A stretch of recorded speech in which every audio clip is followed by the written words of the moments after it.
आज के लेक्चर में हम देखेंगे कैंटर नेटवर्क के बारे में। पिछली बार जब हम बात कर रहे थे उस समय हमने देखा था किस तरीके से हम रिकर्सिव कंस्ट्रक्शन के through strictly non blocking switch में हम लोग ओ एन की पावर हम इतनी क्रॉस पॉइंट कॉम्प्लेक्सिटी हम लोग अचीव कर पाए थे। ये बेहतर थी जो पहले खाली 3 स्टेज क्लॉस नेटवर्क से आती थी, और वो बेहतर था खाली जो क्रॉस बार से आता था। तो हम यहाँ से हम इतना इम्प्रूव कर लिए थे। क्या हम इससे बेहतर कर सकते नहीं कर सकते, ये मैंने सवाल भी पूछा था। तो ये हम कर सकते हैं कैंटर नेटवर्क के थ्रू। तो हमें देखना होगा ये कैंटर नेटवर्क है क्या चीज़, ये मुख्य सिद्धांत क्या है जिसके आधार पे हम इसको बेहतर कर सकते हैं। तो इसको समझने के लिए इसका जो मुख्य सिद्धांत है कि मान लीजिए हम एक स्विच लेते हैं, ये है बेंस नेटवर्क। और बेंस नेटवर्क जैसा कि हमने पिछले कुछ लेक्चर में डिस्कस किया है, एक रीअरेंजेबली नॉन ब्लॉकिंग नेटवर्क एक्चुअली है। ये नॉन ब्लॉकिंग है बट इसमें रीअरेंजमेंट करना पड़ता है अगर ब्लॉकिंग सिचुएशन आती है, किसी फ्री इनपुट और आउटपुट को जब हम जोड़ने की कोशिश करते हैं उस समय। तो हम क्या कर सकते हैं, तो हम ऐसा कर सकते हैं कि हमने मान लीजिए हम इसको बढ़ाने लगते हैं। पहले 1 था, अब हम 2 कर देते हैं, और जो एक इनपुट है यहाँ पे हम एक स्विच लगा के उसको एक यहाँ देते हैं और एक नीचे दे देते हैं। तो सारी n इनपुट्स को हम इस तरीके से कर लेंगे। ये एक n इनपुट्स हैं और ये n/n का रीअरेंजेबली नॉन ब्लॉकिंग नेटवर्क है। और ये बेंस नेटवर्क है। हम चूँकि बाइनरी सिस्टम की बात करेंगे 2x2, उसी के लिए कैंटर नेटवर्क बनाया गया था। एक्चुअली इसको प्रूव करना आसान है 2x2 में। 3x3 का केस मैंने अभी तक लिटरेचर में नहीं देखा है कैंटर नेटवर्क के लिए, लेकिन ये 2x2 से बनाया जाता है। इसका मतलब जो n है, n मैंडेटरी है कि 2 की पावर n होगा, जहाँ पे n ये एक चीज़ एक इंटीजर है। तो हमने 1 की जगह 2 किया, तो ये पहले रीअरेंजेबली नॉन ब्लॉकिंग था, लेकिन हमें रीअरेंजमेंट करके नॉन ब्लॉकिंग प्रॉपर्टी करते थे। अगर ब्लॉकिंग होगी, हम एक को यूज़ कर रहे हैं, ब्लॉकिंग होगी हम दूसरे को यूज़ कर सकते हैं। हम इनको बढ़ाते जा सकते हैं इस तरीके से, ठीक है। हम इसको m नंबर तक ले जाते हैं। तो इसी प्रकार हमें यहाँ पर भी लगाना पड़ेगा।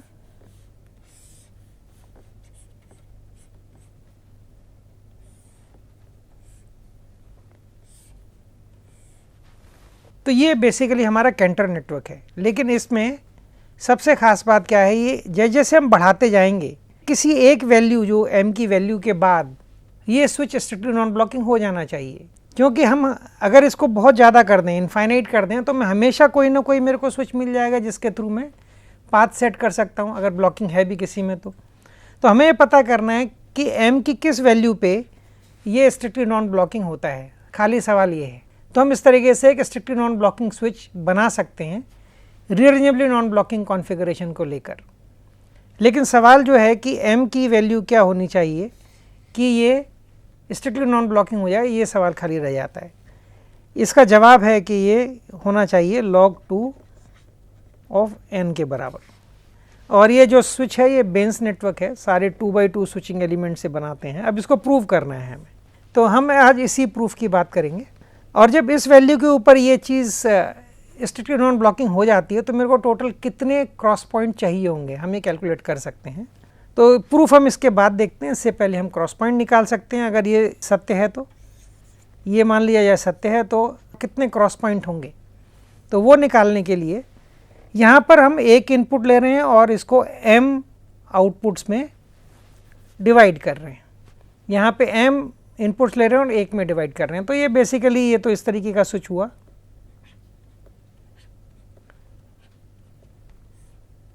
ये इस तरीके का हुआ। तो हमें टोटल इस हर चीज़ को हम एक क्रॉस पॉइंट मान सकते हैं। तो हमें टोटल यहाँ कितने क्रॉस पॉइंट चाहिए, m क्रॉस पॉइंट चाहिए, यहाँ भी m चाहिए, यहाँ पर भी m चाहिए और यहाँ पर भी m चाहिए। तो ये पहले स्प्लिटिंग स्टेज के अंदर मेरे को n into m cross point चाहिए। ये हो गया वैल्यू n log 2n। अगर मैं मान लूँ कि मैंने ये बराबर वाली कंडीशन मैच की हुई है। ठीक, ग्रेटर देन वाली नहीं लेते हैं, बराबर पे ही स्ट्रिक्टली नॉन ब्लॉकिंग हो जाता है। इसी प्रकार यहाँ पर भी n log 2n चाहिए होगी। ये बीच वाले में हमें कितना चाहिए होगा, तो हमें मालूम है बेंस नेटवर्क के अंदर मेरे पास टोटल क्रॉस पॉइंट की रिक्वायरमेंट, इसमें टोटल स्टेज होती हैं 2 log 2n माइनस 1 स्टेज होती हैं। हर स्टेज के अंदर n/2 स्विच होते हैं और हर स्विच के अंदर 4 क्रॉस पॉइंट होते हैं। और ऐसे टोटल कितने स्विच हैं, m स्विच हैं, तो m की वैल्यू को हम लिख देते हैं log 2n। तो ये है क्रॉस पॉइंट की रिक्वायरमेंट इस स्विचिंग स्टेज में। इसको कैलकुलेट करते हैं तो हमारे पास आएगा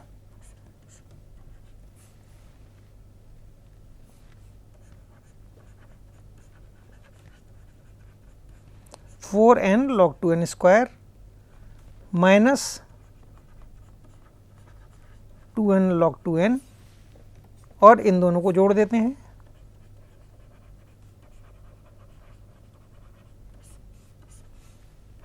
ये मेरी क्रॉस पॉइंट की रिक्वायरमेंट है और इसकी कॉम्प्लेक्सिटी कितनी है, ON log 2n स्क्वायर। ये बेहतर है, इसी को हम लेके चले थे जब हमने शुरू किया था, तो मैं इससे भी बेहतर एक कॉम्प्लेक्सिटी अचीव कर पाया जो हुई इतनी। लेकिन अब इसमें खाली एक यही रह गया, अब मेरे को प्रूव करना कि m की वैल्यू log 2n होने पर ऐसा होगा कि ये स्विच स्ट्रिक्टली नॉन ब्लॉकिंग है, खाली ये प्रूव करना रह जाता है। अगर ऐसा हो जाता है तो मैं एक बेहतर क्रॉस पॉइंट कॉम्प्लेक्सिटी अचीव कर पाता हूँ। तो हम इसको करेंगे प्रूफ रीचेबिलिटी एनालिसिस से।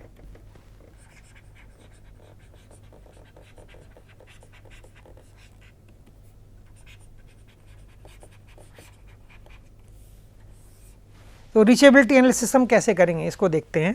तो हमने जो स्विच बनाया पीछे, तो हम देखते हैं, हमने ये बेंस नेटवर्क बनाया, इधर बेंस नेटवर्क बनाया। तो हम ये जानने की कोशिश करेंगे बीच वाले जितने स्विच हैं,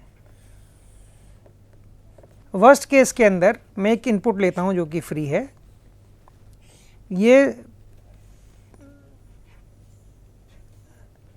पहले स्टेज में किसी स्विच के अंदर जाके पहुंचती है। हम इतने स्विच को पहुंच सकते हैं। ये टोटल स्विच कितने होंगे मेरे पास, वो हमको ढूंढना होगा। उसके बाद मैं ये जो है फर्दर 2 स्विच को रीचेबल है,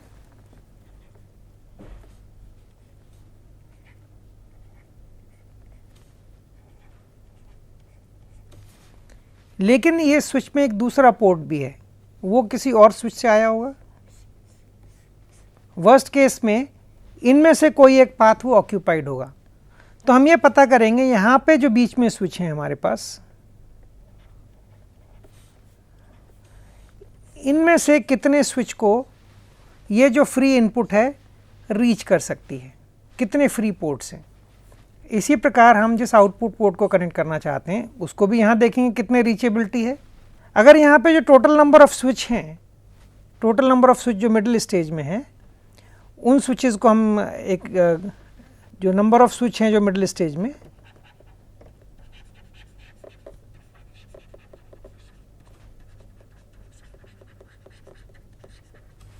अगर ये नंबर छोटा हो जाता है, जो कि स्विच मिडिल से स्विचेस इनपुट से रीचेबल हैं,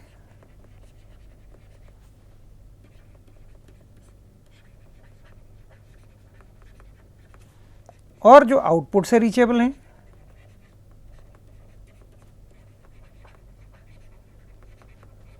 तो क्या होगा, इसका मतलब क्या है। इसका मतलब कुछ पोर्ट, नंबर ऑफ पोर्ट तो इतने ही फिक्स्ड हैं, ये ज़्यादा होने का मतलब है कुछ पोर्ट दोनों तरफ से रीचेबल हैं। अगर वो पोर्ट दोनों तरफ से रीचेबल हैं तो मैं उस पर्टिकुलर पाथ को यूज़ कर सकता हूँ कनेक्शन सेट करने के लिए। स्विच स्ट्रिक्टली नॉन ब्लॉकिंग हो जाएगा जैसे ये कंडीशन सेटिस्फाई होगी। तो हमें ये जानना है कि यहाँ से हम कितने स्विचेस को रीच कर सकते हैं अगर मैं m बेंस नेटवर्क यूज़ कर रहा हूँ। तो हमें खाली ये पता लगाना है, तो इसको पता लगाने की कोशिश करते हैं। मेरे पास टोटल स्विच हैं m, पहली स्टेज पे आते हैं। मैं कितने स्विच को रीच कर पा रहा हूँ, मैं इसको कर पाया, इसको कर पाया, तो मेरे पास रीचेबल स्विचेस की वैल्यू हो गई A1 में मैं M स्विच को रीच कर पाता हूँ। अब हम आते हैं दूसरे स्टेज पे। दूसरे स्टेज पे कितनों में रीच कर पाएंगे? यहाँ पे क्या है कि ये जो इनपुट पोर्ट है, ये जो इनपुट पोर्ट है, ये किसी और एक स्विच से भी कनेक्टेड है, किसी और इनपुट से। मान लीजिए वर्स्ट केस में सारे इनपुट्स कनेक्टेड हैं, तो ये जो इनपुट है दूसरे स्टेज पे जितने स्विच हैं, इनमें से किसी एक स्विच में किसी एक लिंक को यूज़ कर रही होगी, इनमें से जो मैंने अभी ये मार्क किए, इनमें से किसी एक को यूज़ कर रही है। तो मैं जो ये फ्री इनपुट पोर्ट है दूसरे स्टेज में कितने लोगों को रीच कर पाएगा? दूसरे लिंक में मान लीजिए ये वाला ऑक्यूपाइड है, तो ये बाकी सारे फ्री हैं, तो मैं अब पहुंच सकता हूं यहाँ पर। एक मेरा कम हो गया।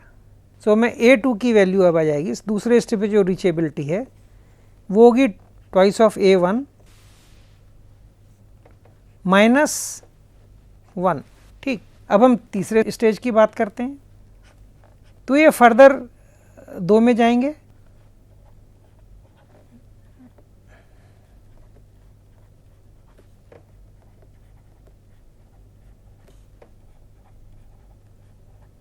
अब ये जो मेरे पास सेकेंड स्टेज के स्विच हैं, इसमें ये वाला पोर्ट भी है और एक यहाँ पर भी पोर्ट होगा।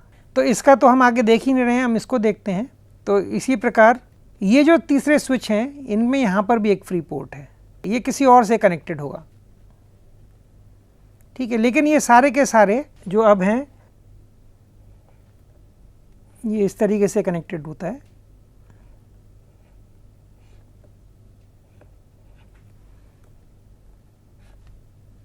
तो अब ये यहाँ के 2 पोर्ट से कनेक्टेड होंगे किसी 2 से, ये इस तरीके से होगा। तो अगले 2 जो हमारे स्विच हैं ये भी वर्स्ट केस में मान लीजिए ऑक्यूपाइड हैं। तो ये जो मेरे ऑक्यूपाइड सेकंड स्टेज के स्विचेस हैं, इनमें से कोई 2 बिजी हो जाएंगे, क्योंकि यहाँ तो जा नहीं सकता है ये स्विच, क्योंकि ये रीचेबिलिटी है ही नहीं मेरे इनपुट के लिए, यहाँ तो ब्लॉक हो गया है। तो जो बाकी रीचेबल हैं वर्स्ट केस में, अगर यहाँ पर है तो स्विच खाली है, वो कॉन्फ़िगरेशन पॉसिबल थी, लेकिन हम ये मानते हैं जो फ्री वाले हैं उनमें से ही ऑक्यूपाइड बाकी 2 हमारे ये पोर्ट्स कनेक्टेड हैं, यहाँ पर जो 2 हैं। तो इसका मतलब 2 माइनस हो जाएंगे। तो हम इसको लिख सकते हैं A3 की वैल्यू होगी हम इसके दुगने -2 से। इसी प्रकार जब A4 को देखते हैं तो ये हो जाएगा 2 ऑफ A3 -4। ये तो एक आसान सा फॉर्मूला है। तो इसका मतलब A की जो यहाँ से 1 2 3 इस स्टेज के आगे नहीं देखेंगे, लास्ट स्टेज है ये। और इसकी वैल्यू कितनी है? ये 1 2 3 और ये है log 2 of n। log 2 of n is the last stage. तो हम कोई भी A k की वैल्यू होगी 2 ऑफ A k -1 -2, ये होगा 2 की पावर, इसको ऐसे लिख लेते हैं 2 की पावर 0, 2 की पावर 1, 2 की पावर 2, k की पावर -2। ये मेरा रिकर्शन का फॉर्मूला बन गया। हम इसको इस्तेमाल करते हैं और हम पता करते हैं कि जब k की वैल्यू log 2n होती है तो हम कितने स्विचेस को बीच में रीच कर पाते हैं, पहुंच पाते हैं कितनों तक। तो हम इसको सॉल्व करने की कोशिश करते हैं। तो हमारा जो वैल्यू है A ऑफ log 2n जो मिडिल स्टेज में है, हम वहाँ तक कितनों तक पहुँच पाते हैं वो कंप्यूट करते हैं। टोटल m स्विच ही हैं, हम ये मान के चल रहे हैं। तो A log 2n की वैल्यू होगी twice of A log 2n -1 minus 2 की power log 2n -2। A log 2n की वैल्यू क्या होगी, या इसको k की फॉर्म में करते हैं तो आसान रहेगा, k को फिर हम log 2n डाल देंगे। तो अभी हम इसको इस तरीके से लिखते हैं। तो इसको फर्दर A k -1 की वैल्यू को लिखते हैं। तो 2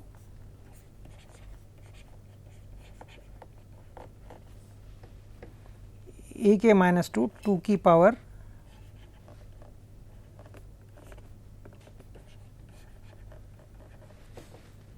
इसको सॉल्व करेंगे 2 स्क्वायर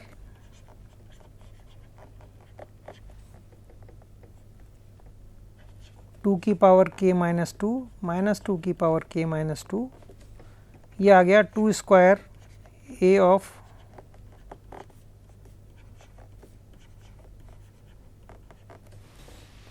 अब a k माइनस 2 को हम रिप्लेस करते हैं, ये आ जाएगा 2 into a of k minus 3 minus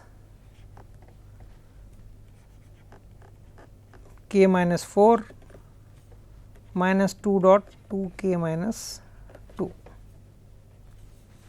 इसको सॉल्व करेंगे 2 क्यूब a की power k minus 3 minus 2k minus 2,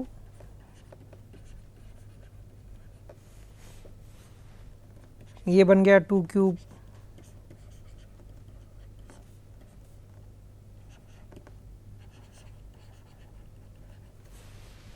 k minus 2। इसको अगर हम सॉल्व करते जाएंगे तो मेरे पास ये आएगा, लास्ट में मेरे पास a1 आता है जिसकी वैल्यू आएगी m। सो 2 की पावर k माइनस 1, क्योंकि यहाँ पर आएगा k minus 1 which is equal to 1। ठीक है, तो इसको मैंने यहाँ पे लिख दिया, माइनस यहाँ जो भी वैल्यू है वो यहाँ पर आनी चाहिए k माइनस 1 इंटू 2 की पावर k माइनस 2। तो ये मेरा बना a k की वैल्यू, और ये है a1 की टर्म्स में। a1 कितना है? a1 है m। तो मेरे पास जो एक्सप्रेशन अब आएगा a of k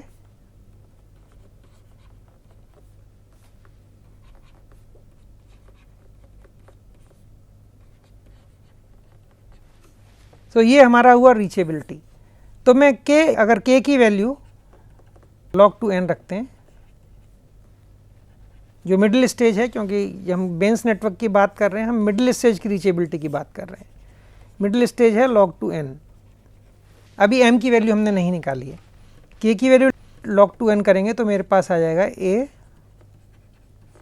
log 2n 2 की power log 2n minus 1, m as it is रहेगा, थोड़ा जगह बना देता हूँ यहाँ पर, minus log 2n minus 1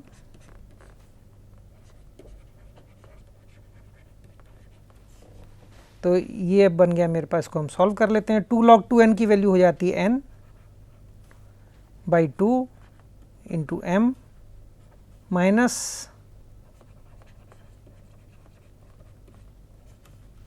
2 log 2n की वैल्यू हो जाती है n बाई 4।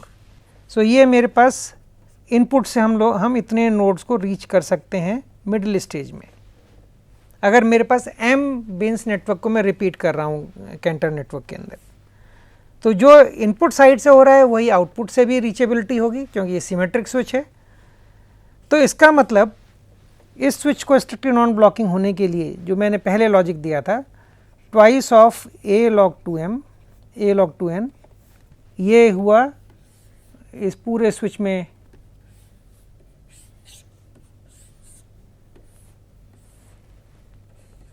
यहाँ पर। तो मैं एक इनपुट से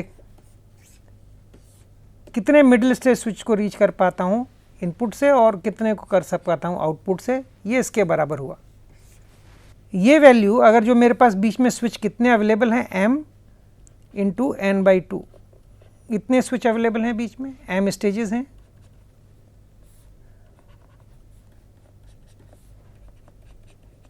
और हर स्विच के अंदर n बाई 2 2 बाई 2 स्विचेस हैं बीच में। ठीक है, सो ये मेरे मिडिल स्टेज स्विच हैं। इसका मतलब अगर 2a of log 2n mn by 2 से बड़ा होता है या उसके बराबर होता है, तो मैं हमेशा सबसे ख़राब हालत में ये इनपुट और इस आउटपुट को एक पोर्ट ऐसा मिल जाएगा जो दोनों तरफ से हम पहुंच सकते हैं।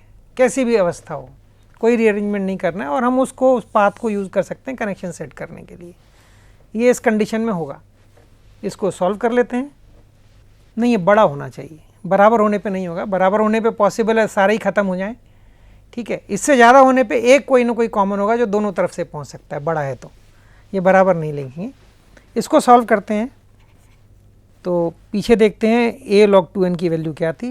a log 2n की वैल्यू हमने निकाली थी ये, तो हम इसको वहाँ पे डालते हैं nm/2, ये माइनस log 2n - 1 n 4।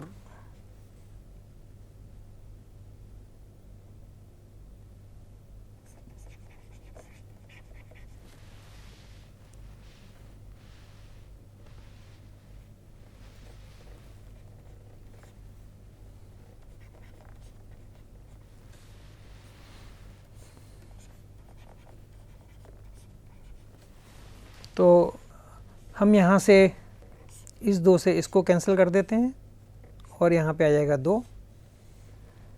तो अब मेरे पास बना nm माइनस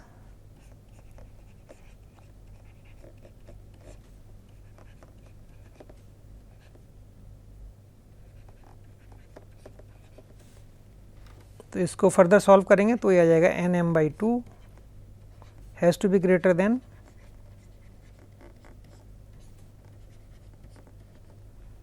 n कैंसिल हो जाता है, 2 भी कैंसिल हो जाता है,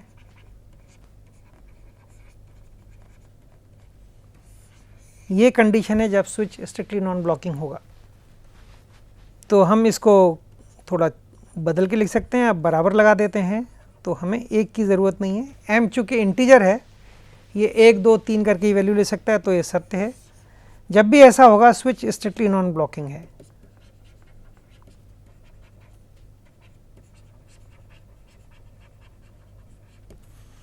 सो कैंटर नेटवर्क में जो हमने शुरुआत में जब बात कर रहे थे यहाँ पर कि अगर ये वैल्यू, ये हमने सेट प्रूव कर लिया कि ये काम कर रहा है, ठीक है, ये काम कर रहा है। अगर m की वैल्यू log 2n के बराबर या उससे बड़ी होती है तो ये स्विच स्ट्रिक्टली नॉन ब्लॉकिंग होता है। तो जो हमने यहाँ कैलकुलेशन की थी ये बिल्कुल ठीक है। तो मेरे पास जो क्रॉस पॉइंट कॉम्प्लेक्सिटी आई ON log 2n स्क्वायर आई, जो कि अभी तक की बेहतरीन क्रॉस पॉइंट कॉम्प्लेक्सिटी है एक स्ट्रिक्टली नॉन ब्लॉकिंग स्विच के लिए। सो कैंटर नेटवर्क एक बेस्ट ऑप्शन है इस समय अगर आप बनाना चाहें। सो इस जगह पे मैं कैंटर नेटवर्क पे एक्चुअली इस लेक्चर को समाप्त करता हूँ। इसके अगले लेक्चर में अब हम देखेंगे wide sense non blocking system को, कि एक wide sense non blocking switch को कैसे बनाया जाता है और उसको कैसे हम उसको प्रूव करेंगे सिस्टमेटिकली कि वो wide sense non blocking switch है। वाइड सेंस नॉन ब्लॉकिंग का मतलब कि अगर उसमें इनपुट और आउटपुट खाली है तो उसमें बिना रीअरेंजमेंट किए हम कनेक्शन हमेशा सेट कर सकते हैं अगर हम एक स्पेसिफिक एल्गोरिदम को इस्तेमाल करें, एक स्पेशल तरीके से हम उसको इस्तेमाल करें जिससे कि कभी हम ब्लॉकिंग स्टेट में ना जा पाएँ। तो हम हमेशा ऐसा कर पाएंगे कि इनपुट और आउटपुट फ्री है तो कनेक्शन सेट कर सकते हैं।